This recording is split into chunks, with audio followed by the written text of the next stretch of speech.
Kristen, thank you. On Capitol Hill today, another big message to the president and the Justice Department. By a count of 420 to 0, the House voted in favor of a resolution calling for the Mueller report to be made available to the public and to Congress. Florida Democratic Congresswoman Stephanie Murphy is joining me now. Congresswoman, nice to see you. Thanks for being here.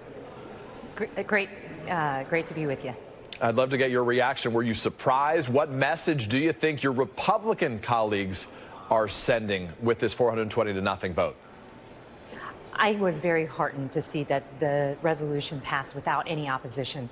The American people deserve to know the outcome of the Mueller investigation, since it was an investigation that looked into foreign interference in our elections. It's incredibly important to our democracy that we know the full extent of the findings so that we can protect our democracy from future interference.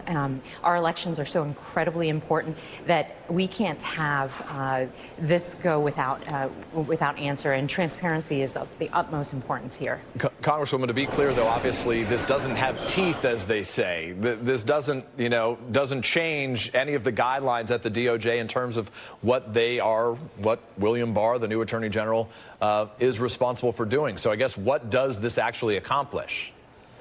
It sends a clear message that this Congress believes in transparency and that the American people deserve to know the truth.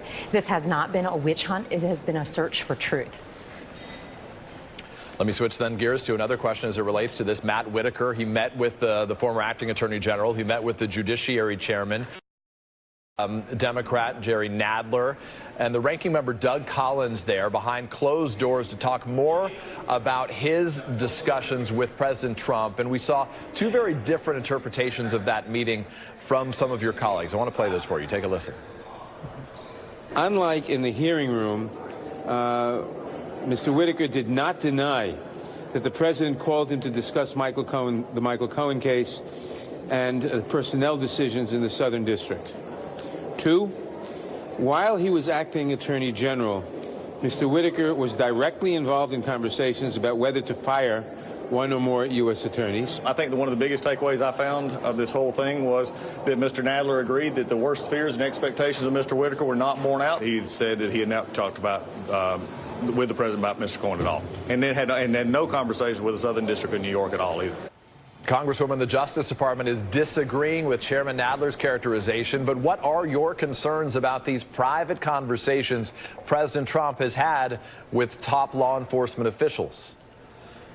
Well, those are shocking allegations that have come out, and for me, they underscore the importance of Congress continuing its oversight role. You know, it's been 2 years that we haven't really seen Congress exercise its oversight role, and so continuing to have hearings and continuing to look into this situation is important. And it's also important that we protect the Mueller investigation and allow it to finish, and that we see the results when it's done. We need to get to the truth and to the bottom of this matter. Let me ask if I can. Obviously, you serve on the Ways and Means Committee here. Today, the Treasury Secretary, Steve Mnuchin, came before that committee and was asked about President Trump's tax returns. Here was his answer. If I receive a request, which I presume from what I've read in the press I will receive, I will consult with the legal department, Treasury, and I will follow the law. Congresswoman, is that enough for you? Every past president has released their tax returns. I have consistently called on this president to release their tax returns, his tax returns, and I trust in Chairman Neal to look into this matter and decide if and when it's appropriate to make that request. It is fully within the jurisdiction of our committee to do so, but I'm also grateful to see him focused on other important issues. Secretary Mnuchin was before us to talk about the president's budget, and he failed, quite frankly, to explain why he was paying for the Republican tax cut, which benefited the wealthiest among us by punishing our seniors and our working families.